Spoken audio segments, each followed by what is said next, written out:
Welcome back, everybody, to the Even Your Dynasty show. On today's video, we're going to talk a little bit about Bob Melvin's interview on KNBR. There were a lot of takeaways that I think we can get from that. He left a lot of good nuggets. There were a few things that he kind of slipped into some answers that I found to be a little bit interesting. I think there's probably going to be a lot of people that heard the interview get upset because they're going to see, it feels a little bit like we're going to get a lot of the same.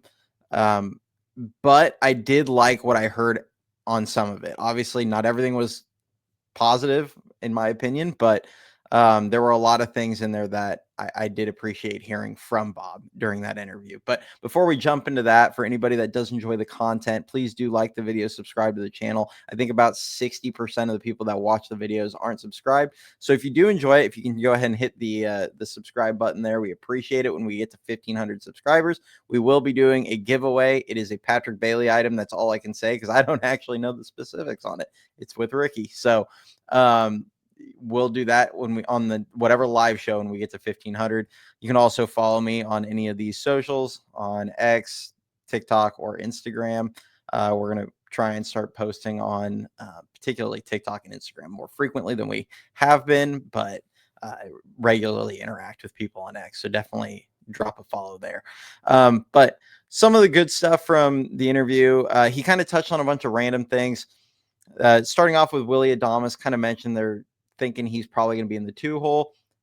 That's fine. I think he almost belongs a little bit either third or fourth, just because give him more opportunities to drive in runs.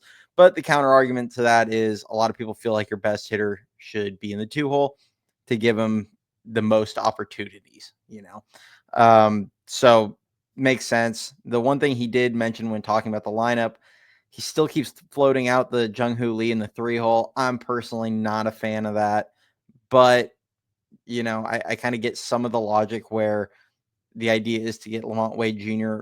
leading off, and his primary value is getting on base. So maybe they're thinking get him on base in front of Adames. But my concern with that is Lamont Wade Jr. is one of the slowest people in the league. So it's great that he gets on base, but Adames, who figures to probably hit a lot of doubles this season, how many times is Wade going to get stranded on third? Now, granted, the hope is that if he leads off the game with a walk and Adames gets him to third with a double, you can score him. But as we saw last season, that wasn't exactly a guarantee. The Giants were pretty poor in that situation. But that gets us to the next topic, where he talked about the team needs to be better situationally, which, it's music to my ears. Honestly, I feel like we rarely heard them talking about how poor this team was situationally in the past 4 or 5 years. It just kind of got chalked up to, it's the averages, and we're doing what we believe is best for the, our approach and all that, yada, yada. But the reality is they were one of the worst situational teams I've ever seen in the last 2 seasons. And they did talk to Bob about, hey, how do you get from 80 wins to 90 wins? And he did mention, taking extra bags, being better defensively, getting runners in when there's less than 2 outs, guys on third, not beating yourself, which is something that the Giants consistently did last season. As average as we felt like the team was, or I see the people throwing around the term mid as the team was last season. The reality is, if they were just like a league average team in situational baseball, they probably win 86, 87 games last season.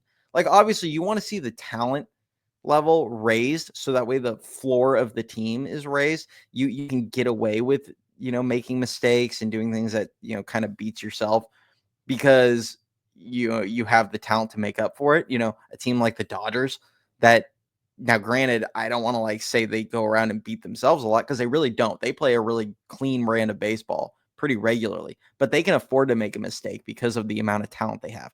The Giants don't have that luxury. They don't have just 3 or 4 MVPs sitting on the lineup and multiple Cy Young candidates where it's like, if you make a mistake, the next guy will pick you up. They don't have the luxury to be able to do that. So they do need to play a cleaner brand of baseball. So it is nice to hear Melvin say it. But now the counter to that is like, BoMel, you were here last year. You saw it and you allowed it to happen. So you were complicit in that situation. Now, granted, he inherited a team that was terrible to, situationally, but it didn't improve under him last season. So, whether or not it will improve next season, That remains to be seen. I do think that it's pretty clear that that's going to be a point of emphasis under Buster Posey is we're going to go back to doing what we did in the early 2010s, and that's playing clean baseball, understanding we're going to be in a lot of tight games and we can't be giving them away.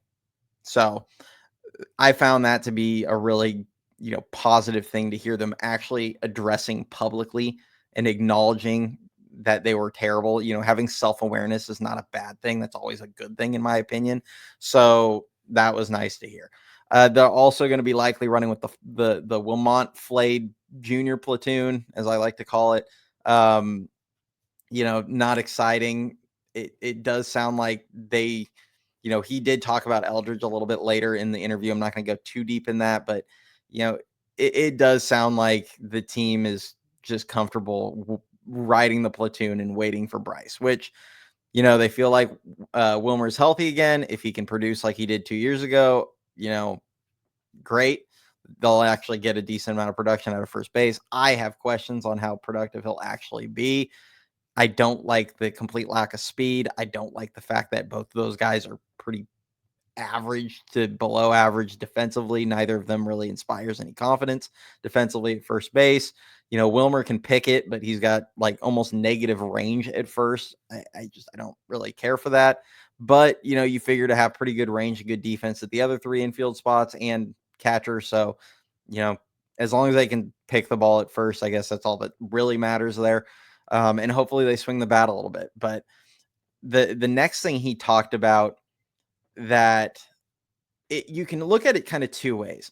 He brought up Jordan Hicks, Tom Murphy, and Mike Yastrzemski up. And he kind of talked up all three guys, which, publicly you're going to praise your players. You're never going to get 100% a person's thoughts on a guy, especially negative, when they're talking to the press. Every now and then you get you get the Diamondbacks owner going off the rails and just trashing Jordan Montgomery. Whatever. It happens occasionally, but it's pretty rare. Like most of the time, they're going to publicly praise their players, and as they should. You don't want to cause discourse in the clubhouse because you go out to the radio and throw a bunch of guys under the bus. Like it's just not how it goes. So, he talked up Hicks. He talked up Murphy. He talked about Murphy saying, "Oh, we brought him here because he crushes lefties, and that was the reason." And that when he's healthy, that's what he does. So, we're hoping that he can, win a job. Mike Yastrzemski, it might be a platoon in right field. We think he's obviously comfortable in that situation, in a platoon situation. We'll kind of see how that shakes up. Okay. He talked about Hicks, he's going to come in. He's a favorite. He's probably higher on the depth chart, but he's going to hopefully win a job. And kind of while talking about those players, he also mentioned Sam Huff, Hayden Birdsong, Luis Matos, or Grant McCray, or even Gerard Encarnacion. And while mentioning all those guys, he said, we want to have a situation where we can create a runway for young players to win jobs.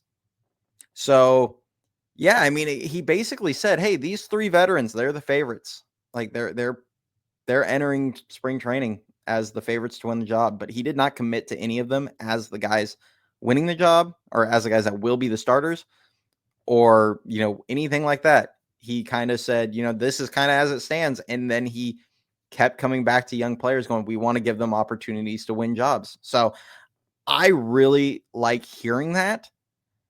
Now, obviously, we're going to see, you got to put your money where your mouth is. If they come into spring and Sam Huff is just outright better than Tom Murphy, then he better win the job. I mean, they did bring up depth and all those different things, but if he is, like, he better win the job. You can't say these things and then just roll with the vet when they get outplayed. If Matos comes into spring training and like gangbusters again, like he did last spring, and just thoroughly outplays Yaz like he did last spring, then you've got to give him the opportunity to be the starter. And you have to back up with your words on this situation, at least in my opinion. And you know what? Maybe they've already decided. Maybe they're just trying to do it publicly, get these young guys to come in hungry, whatever. But that's just kind of how I feel. I liked listening to them kind of leave that door open on those different players. Um, they mentioned, I think a couple other nuggets were there. Grant McCray, they view him more as a center fielder. Did mention kind of, we view him more in center, but these guys could be thrust into a variety of roles. Listening to the talk about McCray, I do still get the impression he's destined for Sacramento initially. I love Grant McCray as a player. I think anybody that's listened to me talk about McCray, he's one of the most exciting blends of like different tools in the system, with the speed, the power, he has absolute game wrecking speed, and then the defense is phenomenal. I like him as a player, but obviously the one kind of black cloud that floats over his game right now is the swing and miss. And I think they're gonna send him to Sacramento, have him work on that, try and make whatever adjustments, and then be ready to come up and contribute at some point in the season. When he mentions the platoon, I could see either Matos or Encarnacion winning that right-handed half of that, with the talk about the DH and giving guys half days off and all those different things. There should be a pathway to extra at bats with those players. So, even if you're Matos, if you win that platoon role, you're only going to start a quarter of the time in right field because of lefties take up about a quarter of the pitchers. But there should be pathways to extra at bats, whether they're trying to get Yaz an extra day off in the field and he plays right even against a righty, whether you're giving Ramos a day off in the field and he plays left, whether you're giving Lee a day off, and I don't know how they'd arrange the outfield at that point because Matos isn't really great in center field, but however they want to work it, there are pathways for him to get extra at bats, or he DHs. Same thing with Encarnacion. He can do the same thing there. So it'll be pretty interesting to see kind of what they do there. I thought that was just overall positive. Other than that, I did mention Bryce. It sounds like they have kind of made up their mind that he's going to be in the minors. They didn't specify which level, because there is a case to be made that he could end up all the way back in AA, because he did only play there for about 9 games before they called him up to AAA to get him extra work. The focus is going to be probably for him defensively.